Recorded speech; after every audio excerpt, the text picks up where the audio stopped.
Hi everybody and welcome to the latest video.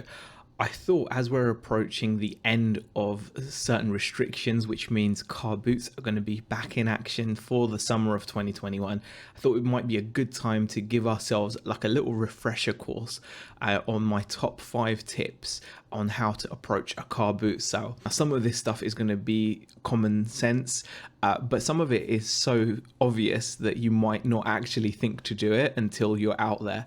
So I thought I would just share with you guys what I think are my top 5 tips. First tip, number 1, is making sure you take enough money and enough change. There's nothing worse than being at a car boot sale, coming across a hot item that you just didn't expect to see at a car boot sale because it's a car boot sale.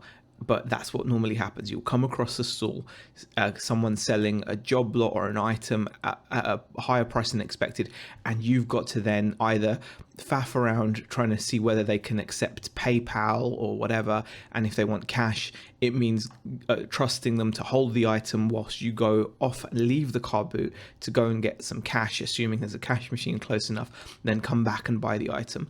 This has happened to me in the past, and I made sure that ever since going forward, I've always got more than enough cash on me, and also in the right amounts as well. You want some change. You don't want to be there first thing in the morning. If someone asks for a couple of quid for an item and you're like, can you break a 20? Some people will grudgingly do it, but it's just not a nice thing to do to the seller. And also, you will lose out on deals where there will be sellers who will say, sorry, I haven't got change. And someone will come along and right next to you say, oh, I've got £2, here you go, and take the item in front of you. So definitely make sure, number 1 tip, have enough money and have enough change. Second tip is carrying power. We have all seen and fallen in love with the festival trolleys or gardening trolleys that Nick and Andrea use. I'm sure I've seen quite a few other people, George Ross, use them, and a lot of other UK resellers, and generally at car boots people are using them, and for good reason. Really important to have good carrying power on you, whether that's the trolley, whether that's IKEA bags, or whether you're just really strong and can use recycling, the recyclable shopping bags and carry 5 of those at a time or 6 of those at a time without getting tired, because you want to minimize those trips back to the car, especially if you're someone that looks out for like hard goods such as hi-fis or kitchen appliances or whatever you buy, and you're kind of always picking those types of items up. You're going to very quickly find that you're going to feel weighed down unless you have like a trolley or a strong bag, and if you're not physically up to the task, you're going to end up having to go back to your car, and that's going to lose you opportunities. So definitely my second tip is to make sure you've got enough carrying power. Third tip, now this maybe should have been the first tip, but footwear. It sounds so obvious, but especially when the weather is like this, you can see it's super sunny in this room. It's a beautiful, beautiful blue sky day, and we're moving into summer, and we could have a really tremendous summer, hopefully we will.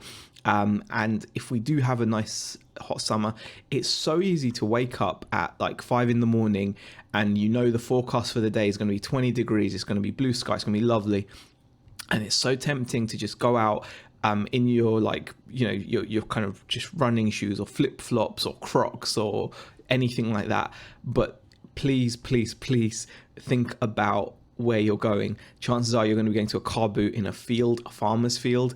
And no matter how hot the day is going to get, at 5 in the morning, at 6 in the morning, the grass is going to be covered in mildew and your feet are going to get soaking wet. So even trainers which are meshed, such as running shoes, are not ideal. Again, I've been there in this situation where I've gone out, it's a beautiful day, I've put on some trainers and I've gone to the car boot, and my feet have gotten drenched and freezing cold within minutes of being at the car boot, to the point where it's uncomfortable, and that's obviously going to stop me from moving around the car boot as quickly as possible, and it's just not a very nice way to start off your morning. So make sure you're wearing appropriate footwear. Not to mention, if your car boot is held in like a farmer's field, there will be other obstacles such as deposits left by farm animals like cows. So please make sure you are wearing appropriate footwear. Number 4, this is something that I'm very, very keen on, especially at the moment. and that is to come prepared and bring snacks and your own drinks. I don't see the point in going to a car boot and doing really well, buying excellent products at excellent prices, just to throw away money on really poor quality, in most cases, burgers and drinks, which are very overpriced. A can of cola at a car boot will cost you more than £1 in most cases. A burger is going to cost you around £4, £3, or a hot dog. It's not good food. It's stodgy. I've been guilty of partaking in car boot burgers for many years.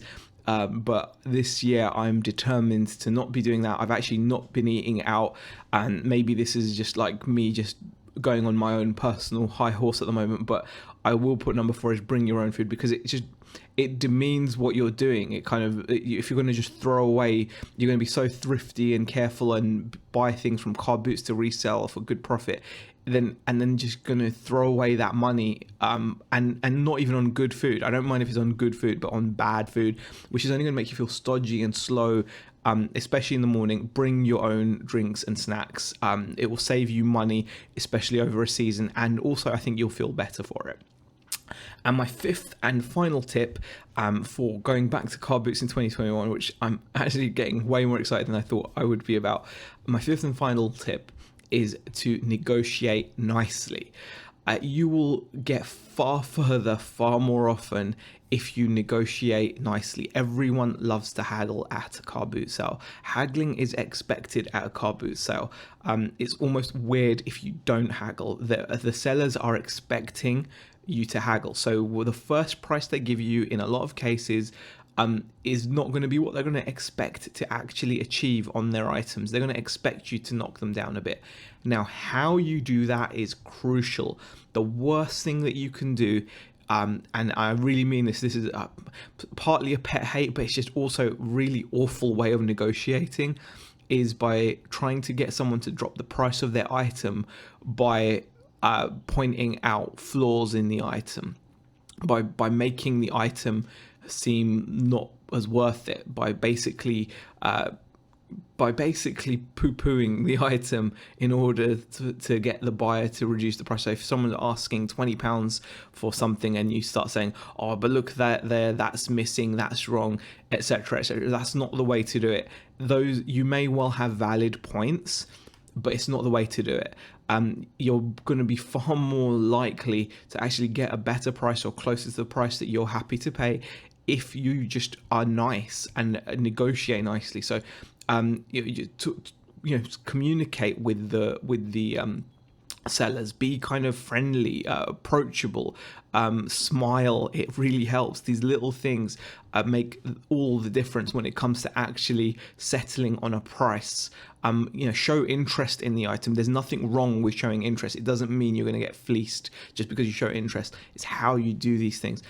Some of this is just going to come through experience, but definitely overall, I would 100% say that negotiating nicely is going to get you a lot better results than going in with the hard-nosed dealer attitude, the hard-nosed wide boy dealer attitude. It doesn't wash very well with a lot of people, and I don't think it's that effective, if I'm honest.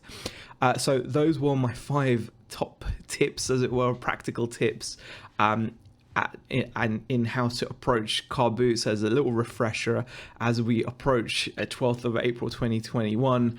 Hopefully it's going to be a good summer of car boots, guys, and I can't wait until we can start seeing haul videos and car boot videos again.